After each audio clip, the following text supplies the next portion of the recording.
আমার হাসি মুখের আবার কারণ হবে। চাঁদের মতো মুক্তি যখন ভাসত নয়ন জলে। বাংলাদেশের সঙ্গীত জগতে এমন অনেক গায়ক আছেন যারা একসময় ছিলেন জনপ্রিয়তার শীর্ষে। তাদের গান মানে ছিল শ্রোতাদের ভালোবাসা, মঞ্চ কাঁপানো পারফরমেন্স আর হৃদয় ছুঁয়ে যাওয়া সুর। তোমার চোখে আকাশ আমার জাদু জানো পাজরে শুধু তুমি আছো।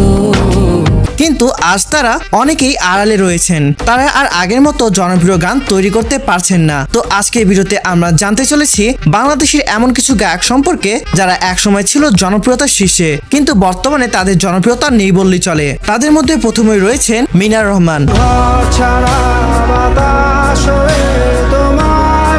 একসময় বাংলাদেশের এমন কোন তরুণ তরুণী ছিল না যিনি মিনারের অন্তত একটি গান শুনেনি। আমি তোর চোখের দিকে তাকিয়ে কিছু বলতে চাই, তো অভিমানে কত দূরে ভাষা যায় আমি চাই। 2008 সালে গায়ক হিসেবে আত্মপ্রকাশ করেন মিনার, আর অল্প সময়ে শ্রোতাদের হৃদয়ে স্থায়ী জায়গা করে নেন। কি আমার হাসি মুখের আবার কারণ হবে।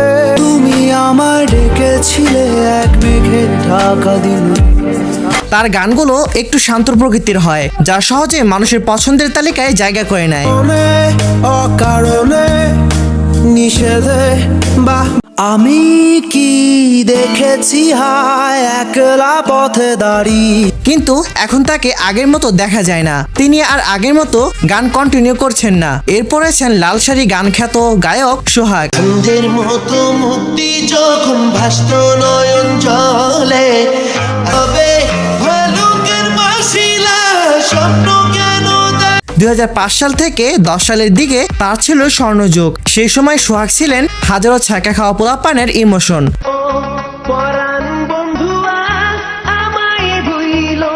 তার রক্ত আলতা পায়ে অ্যালবামটি প্রথম রিলিজ হয় 2005 সালে।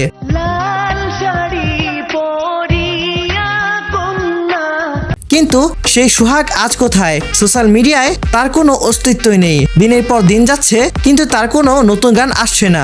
চোখে বন্যা রে আমার চোখে জল। কান্দিস না কান্দিস না কান্দিস না রে তুই, আমি তো। এরপর রয়েছেন FA সুমন। তোর কান্দে সুখী আমার তোমার লাগি। বাংলাদেশের অন্যতম জনপ্রিয় গায়ক ছিলেন তিনি। স্কুল কলেজ জীবনে তার গান শুনে অনেকেই ছ্যাঁকা না খেয়েও ছ্যাঁকা খাওয়ার ফিল নিয়েছেন। তুই এত নিঠুর হতে পারিস না। তার গানগুলো কয়েক বছর আগেও সবার কাছে বেশ জনপ্রিয় ছিল। আমার ঘুম পাড়ানি বন্ধু তুমি কোন আসমানের তারা।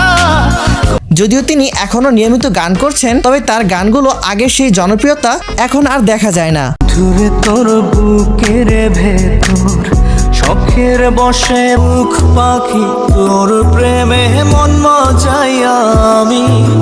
এরপর রয়েছেন বালাম। বিরহ নীলে নীলে বাঁধে বাসা। 16-17 বছর আগে তার গানগুলো ছিল দারুণ জনপ্রিয়। চোখে চোখে চোখ পড়েছে কি। তিনি এমন একজন শিল্পী যার গান এখনো আমাদের অনেকের কাছে সমান জনপ্রিয়।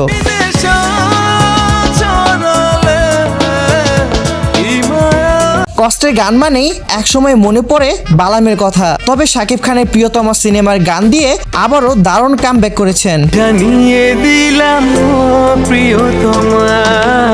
তারপর রয়েছে গায়ক ও মিউজিশিয়ান আফরিন রুমি। কি জানো না তুমি কি বোঝো না, তোমাদের বাসো ভালো আমাকে তো। যার এক একটা গান মানেই এক একটা নস্টালজিয়া। তোমার চোখে আকাশ আমার জাদু জানো। তার গানগুলো যেমন জনপ্রিয় ছিল তেমন ছিল হৃদয় ছুঁয়ে যাওয়ার মতো। রং ধনু রঙে নয় নয় ঝর্ণা ধারা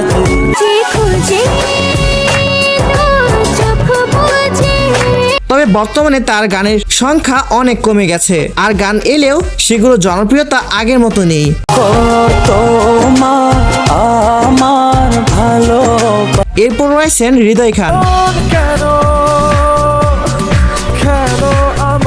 তিনি একাধারে গায়ক এবং মিউজিক কম্পোজার। তো পাবো না তোমাকে কভু আর হবে না। একসময় দেশের সেরা গায়কদের তালিকায় তার নাম থাকতো সবার উপরে।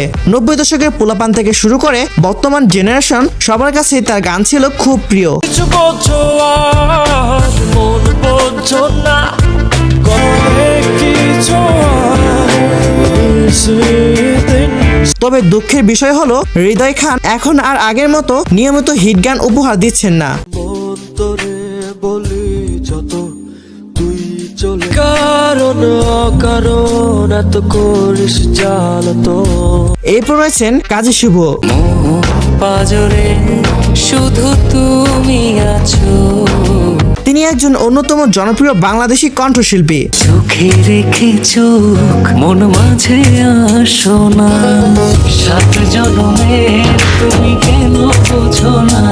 বিশেষ করে 2015-16 সালের দিকে তার জনপ্রিয়তা ছিল আকাশচুম্বী। শোনাবো শুনশুনি গো, শোনাবো শুনশুনি নিতে আইলে। তখন তিনি যে গান গাইতেন সেটাই ভাইরাল হয়ে যেত। কাছে আছো তুমি তবু দূরে মনে হয়, কেন যে তোর মনের মতো হইতে পারলাম না। বর্তমানে তিনি গান না করলেও সেগুলোতে আগের মতো সাড়া পাওয়া যাচ্ছে না। এরপর আছেন অপরাধী গান খ্যাত গায়ক আরমান আলিফ। ও মাইয়া রে তুই অপরাধী রে, এই একটি গান গেয়ে রাতারাতি আলোচনায় আসেন তিনি। মেরে পাশে সবুজ বাতি আর তো জ্বলে না, এখন রাত্রি জুইরা কে তার অপরাধী গানটি এখনো বাংলাদেশের সবচেয়ে ভিউ পাওয়া গানের তালিকায় 1 নম্বরে রয়েছে। আমার ভেতর জুড়ে শুধু নেশার বসবাস। কিন্তু দুর্ভাগ্যবশত বর্তমানে তার গানগুলো শ্রোতারা আর আগের মতো গ্রহণ করছে না। কার শহরের মায়ায় পড়ে ভুললি আমারে, আকাশে আমার সাথে তারা তুই গুনতি সেই। এরপর আমাদের লিস্টে রয়েছেন আসিফ আকবর। আমার পৃথিবী ধূসর কালো, তুমি ছাড়া যাকে বাংলা গানের যুবরাজ বলা হয়। 90 দশকের বাংলা গানের সবচেয়ে জনপ্রিয় গায়ক ছিলেন তিনি। তুমি আমায় ভুলে নাকি এখন। ভক্তদের মাঝে তিনি এখনো অনেক জনপ্রিয় হলেও তার গানের আগের সেই তেজ এখন আর দেখা যায় না। কাকি গভীর রাতে তোমার কথা ভেবে সবশেষ রয়েছে নোবেল। আগুন জ্বলছে বুকে, জানে যার সঙ্গীত জীবন শুরু হয় জি বাংলা সারেগামা থেকে। গাইতে দেখো অনেক কথা, মানুষ তাকে এতটাই ভালোবাসতো যে অনেকেই তাকে জেমসের সাথে তুলনা করত। হাসতে দেখো গাইতে দেখো। কিন্তু দুঃখের বিষয় বর্তমানে তিনি তার প্রতিভার চেয়ে নানা বিতর্ক আর কর্মকাণ্ডে বেশি জড়িয়ে পড়েছেন। তাকে বলা হয় নেশার জগতে হারিয়ে যাওয়া এক উজ্জ্বল নক্ষত্র। 10 দিন ধরে ঘর ভেধারো। ভিডিওটি ভালো লাগলে লাইক দিন এবং আমাদের চ্যানেলটি সাবস্ক্রাইব করে পাশেই থাকুন। ধন্যবাদ।